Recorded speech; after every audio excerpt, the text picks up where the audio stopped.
Hello student, science academic কেয়ারে তোমাদের সবাইকে স্বাগতম। আজকে নবম দশম শ্রেণীর রসায়নের চ্যাপ্টার কত 5 এর যুযুতা ইলেকট্রন আর যুযুতা, এই দুটা কনসেপ্টের মধ্যে কি বেসিক্যালি পার্থক্য কি সেটা একটু আমরা দেখার চেষ্টা করব। আচ্ছা, প্রথমত আমরা যদি দেখি যুযুতা ইলেকট্রন, যুযুতা ইলেকট্রন, ঠিক না? আচ্ছা, যুযুতা ইলেকট্রন কি দেখো, যুযুতা ইলেকট্রন হচ্ছে তোমার কোন একটা মৌলের ইলেকট্রন বিন্যাসের পর সর্বশেষ শক্তি স্তরে যত সংখ্যক ইলেকট্রন বিদ্যমান থাকে তত সংখ্যক ইলেকট্রনকে কি বলে? ওই মৌলের যুযুতা ইলেকট্রন বলে। যেমন অক্সিজেনের যদি ইলেকট্রন বিন্যাসটা করি আমি, তাহলে অক্সিজেনের প্রথম শক্তি স্তরে কি কয়টা ইলেকট্রন? দুইটা। তারপর শক্তি স্তরে ইলেকট্রন কয়টা থাকে? 6টা, ঠিক না? এই 6টা, কারণ অক্সিজেনের কি পারমাণবিক সংখ্যা কত? 8। এটা অক্সিজেনের পারমাণবিক সংখ্যা কত? 8। এখন প্রথম শক্তি স্তর 2টা এবং কি দ্বিতীয় শক্তি স্তর কয়টা ইলেকট্রন থাকতেছে? 6টা। এখন এই দ্বিতীয় শক্তি স্তরে তার হচ্ছে কি সর্বশেষ শক্তি স্তর। এই সর্বশেষ শক্তি স্তরে যত সংখ্যক ইলেকট্রনটা থাকবে ওই তত সংখ্যক ইলেকট্রনকে কি বলে? ওই মৌলের যুযুতা ইলেকট্রন বলে। এখন অক্সিজেনের যদি যুযুতা ইলেকট্রন কথা বলি, তাহলে আমরা বুঝতেছি অক্সিজেনের যুযুতা ইলেকট্রন কত? 6। এখন যদি তোমার সেম জিনিসটা অক্সিজেনের কি যুযুতা বের করতে বলে, ঠিক না? যুযুতা। আচ্ছা, যুযুতা মানে কি? যুযুতার আরেক নাম হচ্ছে যুযুনি। আচ্ছা, এখন যুযুতা বা যুযুনিটা কি একটু খেয়াল করো। যুযুতা আর যুযুনি কিন্তু এক জিনিস, আর যুযুতা ইলেকট্রন আর কি যুযুতা এক জিনিস না। আমরা যুযুতা ইলেকট্রন আর কি যুযুনি এক জিনিস না। এখন দেখো যুযুনিতে কি বলতেছে, দেখো যুযুনিতে বলতেছে যে কোন একটা মৌলের ইলেকট্রন বিন্যাসের পর সর্বশেষ শক্তি স্তরে যত সংখ্যক ইলেকট্রন আদান প্রদানের মাধ্যমে অর্থাৎ ত্যাগ বা গ্রহণের মাধ্যমে মৌলটি নিষ্ক্রিয় মৌলের ইলেকট্রন বিন্যাস লাভ করে। এখন নিষ্ক্রিয় মৌলের ইলেকট্রন বিন্যাস লাভ করতে গেলে আমার 2 এর আর কি অষ্টকের নিয়ম মানতে হবে, ঠিক না? এখন 2 এর আর অষ্টকের নিয়ম মানে কি? দেখো সর্বশেষ শক্তি স্তরে 2টা ইলেকট্রন থাকার মাধ্যমে যদি নিষ্ক্রিয় মৌলের মতো আচরণ করে তারা হচ্ছে কি 2 এর নিয়ম অনুসরণ করে। এখন এই 2 এর নিয়ম অনুসরণ করে মূলত কি হিলিয়াম, কে? Only helium.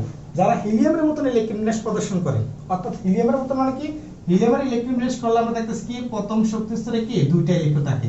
এখন এই 2টা ইলেকট্রনের মাধ্যমে সে কিন্তু কি নিষ্ক্রিয় হয়। এখন এই যারা হিলিয়ামের মতন কি আচরণ করে অর্থাৎ কি প্রথম শক্তি স্তরে 2টা ইলেকট্রন বিদ্যমান থাকে তারাই হচ্ছে একমাত্র কি 2 এর নিয়মকে মেনে চলে। আর 2 এর নিয়ম মানার মাধ্যমে তারা কি করে মানে নিষ্ক্রিয় হয়।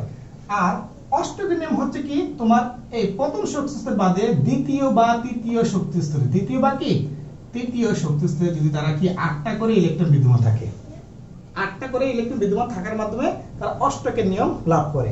এখন যারা অষ্টকের নিয়ম লাভ করে তারাই হচ্ছে কি নিষ্ক্রিয় মৌল। তাহলে নিষ্ক্রিয় মৌল হতে হলে আমার কি হয়তো 2 এর নিয়ম নয়তো কি অষ্টকের নিয়ম কি মানতে হবে।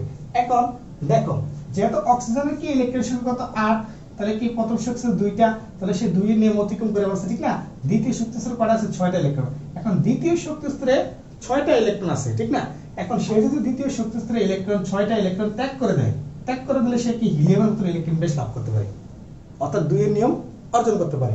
এখন আরেকটা জিনিস করতে পারে সে কি, যদি 6টা ইলেকট্রন ত্যাগ না করে 2টা ইলেকট্রন, দেখো এখানে কয়টা আছে? 6টা, তাহলে অষ্টক হতে হলে আর কয়টা ইলেকট্রন দরকার? 2টা ইলেকট্রন। এখন 2টা ইলেকট্রন যদি এখানে কি সর্বশেষ স্তরে কি গ্রহণ করে তাও সে কি নিষ্ক্রিয় হতেছে, তবে কি অষ্টকের নিয়ম অর্জনের মাধ্যমে। এখন 2 এর নিয়ম অর্জন করবে না অষ্টকের নিয়ম অর্জন করবে সে যেটা তার সহজতর মনে হয়, অর্থাৎ কি 2টা ইলেকট্রন গ্রহণ করা সহজ নাকি 6টা ইলেকট্রন কি ত্যাগ করা সহজ? অবশ্যই 2টা ইলেকট্রন কি গ্রহণ করা সহজ। তার মানে সে কি 2টা ইলেকট্রন গ্রহণের মাধ্যমে অষ্টকের নিয়ম কি করবে? লাভ করবে। এখন অষ্টকের নিয়ম লাভের মাধ্যমে সে কি করবে? নিষ্ক্রিয় মৌলের মতন আচরণ করবে। তার মানে আমরা বুঝতেছি যে যে সকল মৌলগুলো ইলেকট্রন বিন্যাস করার পরে তাদের সর্বশেষ শক্তি স্তরে যত সংখ্যক ইলেকট্রন কি ত্যাগ বা গ্রহণের মাধ্যমে, প্রয়োজনে তারা ত্যাগ করবে, প্রয়োজনে তারা কি গ্রহণ করবে। এখন ত্যাগ আর গ্রহণের মাধ্যমে যত সংখ্যক ইলেকট্রন কি ত্যাগ আর গ্রহণের মাধ্যমে তারা নিষ্ক্রিয় মৌলের মতন আচরণ করে বা নিষ্ক্রিয় মৌলের ইলেকট্রন বিন্যাস লাভ করে তত সংখ্যক ইলেকট্রন কি বলে? যুযুতা বা যুযুনি বলে। এখন সে নিষ্ক্রিয় মৌলের মতন ইলেকট্রন বিন্যাস লাভ করার জন্য তার কয়টা ইলেকট্রন প্রয়োজন আছে? 2টা ইলেকট্রন, ঠিক না? এখন তার মানে অক্সিজেনের যুযুতা বা কি যুযুনি হচ্ছে কত? 2। বুঝতে পারছি?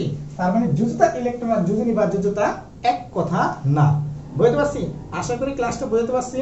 যদি অবশ্যই ক্লাসটা বুঝে থাকো অবশ্যই লাইক কমেন্ট শেয়ার করবা এবং কি অন্যদেরকে দেখার সুযোগ করে দিবে। আজকে মূলত এতটুকুই। আল্লাহ হাফেজ।